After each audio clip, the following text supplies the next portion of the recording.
Dear viewers, from this content, we will learn about infinitive. You know, non-finite verb যে verb অন্য ভার্বের সহযোগিতা ছাড়া বাক্যের অর্থ স্পষ্ট করতে পারে না তাকে নন ফাইনাইট ভার্ব বলে। এই নন ফাইনাইট ভার্ব কিন্তু তিন প্রকার: ইনফিনিটিভ, জার্ন্ড আর পার্টিসিপল। এখন আমরা যে বিষয়টা নিয়ে আলোচনা করব সেটা হচ্ছে ইনফিনিটিভ। আমরা জানি টু প্লাস ভার্বের বেস ফর্ম অর্থাৎ ভার্বের প্রেজেন্ট ফর্মের পূর্বে টু যুক্ত করে ইনফিনিটিভ গঠন করতে হয়। For example, they want to play cricket. To play, প্লেটা ভার্বের প্রেজেন্ট ফর্ম বা বেস ফর্ম, আর টু এই ভার্বের প্রেজেন্ট ফর্মের পূর্বে টু যুক্ত করে এটা ইনফিনিটিভ করা হয়েছে, কিন্তু এটা কিন্তু নন ফাইনাইট ভার্ব। এই non finite verb to play cricket দ্বারা কিন্তু আমরা স্পষ্ট অর্থ প্রকাশ করতে পারি না বাক্যের। টু প্লেটাকে দ্বারা এই টু প্লে খেলা করা, এই ইনফিনিটিভটা যদি বাক্যে ব্যবহার করি এবং বাক্যের অর্থ স্পষ্ট করতে যায় তাহলে কিন্তু অন্য ভার্বের সহযোগিতা নিতে হচ্ছে। ওয়ান্ট, সুতরাং যদি আমরা ওয়ান্টের ব্যবহার ওয়ান্টেড ভার্বের সাহায্য নেই তাহলে কি দাঁড়াবে? They want to play cricket. আমার অর্থটা কিন্তু স্পষ্ট হবে। একইভাবে কি, I told him to do the work, এখানে ইনফিনিটিভ হিসেবে ব্যবহৃত হচ্ছে টু, টু ডু।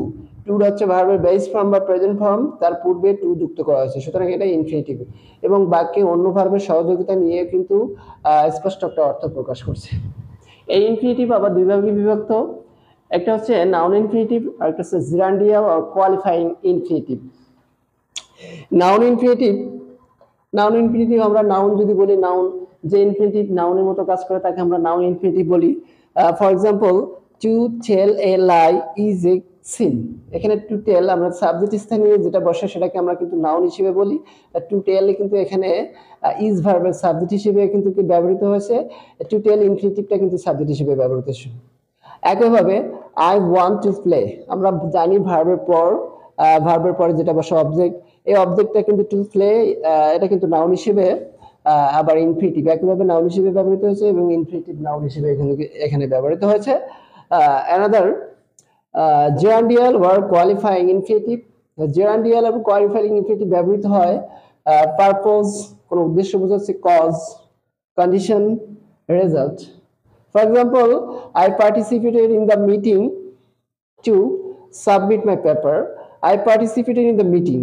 আমি অংশগ্রহণ করেছিলাম to submit my paper, আমার দাখিল করতে, আমার যে পেপার রয়েছে, কাগজ রয়েছে সেটা দাখিল করতে। এখানে কিন্তু অবশ্যই উদ্দেশ্য বোঝাচ্ছে। টু প্লাস সাবমিট, এই টু প্লাস সাবমিট হচ্ছে ইনফিনিটিভ হিসেবে ব্যবহৃত হয়েছে উদ্দেশ্য বোঝাতে। They are happy to win the game. আমরা টু উইন, এখানে টু উইন যেটা বোঝাচ্ছে জেতা, কারণ তারা সুখী। তারা সুখী, কেন সুখী? কারণটা বোঝাচ্ছে টু উইন দ্য গেম, খেলায় জেতার কারণেই তারা কিন্তু সুখী। আমরা কিন্তু টু উইন দ্বারা কজ বোঝাচ্ছে, এখানে টু উইন কিন্তু gerundial infinitive or qualifying infinitive. একইভাবে he studied hard to get good marks in the exam. এখানে studied hard as a result to get good marks in the exam. To গেটটা কিন্তু দেখো কঠোর পরিশ্রম করেছিল, তার ফলশ্রুতিতে কি হয়েছে? ভালো রেজাল্ট করেছিল। তাহলে এখানে ভালো মার্ক পেয়েছিল, টু গেটটা কিন্তু রেজাল্ট অর্থে প্রকাশ পায়। সুতরাং আমরা ইনফিনিটিভ বিষয় হচ্ছে অত্যন্ত সুন্দর। If we watch this video, we will free